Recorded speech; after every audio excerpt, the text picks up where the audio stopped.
जय श्री राधे। पूज्य श्री सद्गुरुदेव भगवान के चरणों में प्रणाम। भगवान नाम जप की महिमा।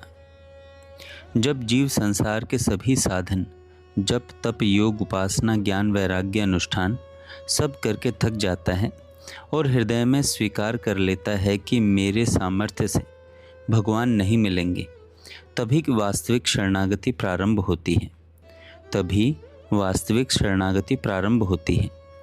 यही वह क्षण है जहाँ भगवान की कृपा उतरती है। गोपियों के प्रसंग में श्री कृष्ण थोड़ी देर के लिए प्रकट होकर फिर अंतर ध्यान हो गए। इसका अर्थ यही था कि अपने प्रयास से भगवान का दर्शन क्षणिक हो सकता है, परंतु जब भगवान अपनी कृपा से मिलते हैं तब वह मिलन शाश्वत हो जाता है। इसलिए संत कहते हैं, यदि कोई सब कुछ छोड़कर केवल भगवान को चाहता है तो यही भगवत प्राप्ति है।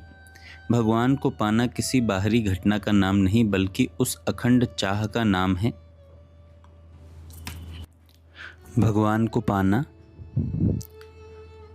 किसी बाहरी चेष्टा का नाम नहीं, बल्कि उस अखंड चाह का नाम है जिसमें हृदय में भगवान के अतिरिक्त कुछ भी न बचे। प्रहलाद जी ने भगवान से कुछ मांगा नहीं, उन्होंने केवल इतना कहा कि हे प्रभु, आपके अतिरिक्त किसी अन्य कामना का उदय मेरे भीतर कभी न हो, क्योंकि प्रेम के देश में प्रियतम का मिलन इसी प्रकार होता है, जहाँ चाह केवल प्रभु की हो, उनके सुख की हो, अपने सुख की नहीं। संतों ने बार बार कहा है कि भगवान की कृपा का अधिकारी वही है जो सच्चे हृदय से उन्हें पुकारता है। देवताओं की कृपा पाने के लिए कठिन अनुष्ठान करने पड़ते हैं, छोटी भूल भी सब नष्ट कर सकती है, पर भगवान की शरण में कोई भी आ सकता है, मैला टूटा फूटा अशक्त अयोग्य। यदि उसकी पुकार सच्ची है तो वह कृपा का अधिकारी है।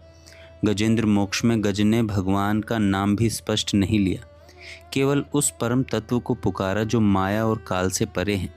उसकी पुकार में ऐसी पीड़ा थी कि भगवान गरुड़ की गति से भी संतुष्ट नहीं हुए और स्वयं दौड़ पड़े। संत कहते हैं, जो सब सहारे छोड़कर भगवान को पुकारता है वही उनकी कृपा का अधिकारी बनता है। भगवान में और हमारे बीच में बाधा कौन है? सज्जनों, भगवान की कृपा में सबसे बड़ी बाधा स्वयं मैं हूँ। जब तक जीव दूसरे सहारों पर आश्रित रहता है तब तक भगवान सामने बैठे भी कुछ नहीं करते। इसलिए आचार्यों ने कहा, सब तज भजिए नंद कुमार, लेकिन सब तजना सरल नहीं। इसके लिए ज्ञान चाहिए, वैराग्य चाहिए, दीर्घकालीन सत्संग चाहिए और सबसे बढ़कर भगवान की कृपा चाहिए। धीरे धीरे जब संसार की असारता हृदय में उतरती है तब जीव के सहारे टूटने लगते हैं। सज्जनों, भगवान किस ओर देखते हैं? भगवान वैभव से आकर्षित नहीं होते। सोने चांदी की थालियाँ, हीरे मोती की सजावट उन्हें बांध नहीं सकती। वे उस ओर देखते हैं जहाँ दीनता, सरलता और आर्त पुकार होती है। जब मैं था तब हरि नहीं, अब हरि है मैं नाही। जितना मैं हटता जाता है उतना ही भगवान प्रकट होते जाते हैं। यह शरीर, अहंकार और स्वार्थ ही हरि दर्शन में आड़ है। भक्ति का अर्थ केवल भावुकता नहीं, यह निरंतर अभ्यास है। भक्ति का अर्थ केवल भावुकता नहीं, यह निरंतर अभ्यास है। जन्म जन्म से जीव को आसार के संग्रह की आदत पड़ी है। धन मान भोग कामना प्रतिष्ठा, इसे छोड़ना सरल नहीं। इसलिए संत कहते हैं, श्रवण करो, कीर्तन करो, स्मरण करो, बार बार करो, गिरो फिर उठो, थको फिर चलो। अभ्यास का अर्थ ही है बार बार असफल होकर भी पुनः प्रयास करना। संत स्वीकार करते हैं कि रस की चर्चा सार्वजनिक विषय नहीं। प्रेम के कुछ भाव इतने सूक्ष्म होते हैं कि वाणी उन्हें व्यक्त नहीं कर सकती। शब्द उनका गौरव घटा देते हैं। रस कहा नहीं जाता, रस बरसता है। कौन कहता है मोहब्बत की जुबान होती है? यह वो हकीकत है जो निगाहों से बयां होती है। इसलिए परिपक्व भक्ति में बोलना कम हो जाता है और मौन अधिक।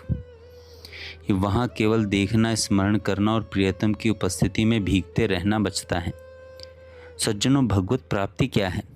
संत का निष्कर्ष अत्यंत अद्भुत है। यदि भगवान कहें मैं तुम्हें दर्शन दूं या मैं दर्शन न दूं, तुम केवल मुझे चाहते रहो।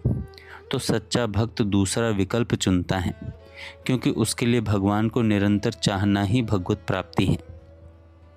प्रेम का रहस्य क्या है? प्रेम किसी जाति, भाषा, धर्म या योग्यता का बंधन नहीं मानता। वह सर्वतंत्र स्वतंत्र है। भगवान जब चाहें, जहाँ चाहें, जैसे चाहें प्रकट हो सकते हैं।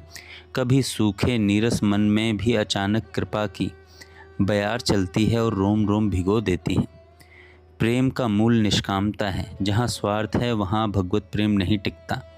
इसलिए संतों की संगति जीव को बदल देती है। निष्काम का दर्शन करने से मन में भी निष्कामता जागती है। अंतिम बात, भगवान को पाने का सरलतम मार्ग है सच्चे हृदय से उन्हें पुकारना। नाम मिला हुआ है, अब जीवन से अनर्थ हटाने का प्रयास करना है। कामनाएं कम करनी है, सहारे छोड़ने हैं, मैं हटाना है और बस निरंतर प्रभु को चाहते रहना है। निरंतर प्रिय लागहु मोहि राम। यही अखंड चाह, यही अनन्य स्मरण, यही शरणागति वास्तविक भक्ति भगवत प्राप्ति है। यही शरणागति वास्तविक भगवत प्राप्ति है। जय श्री राधे।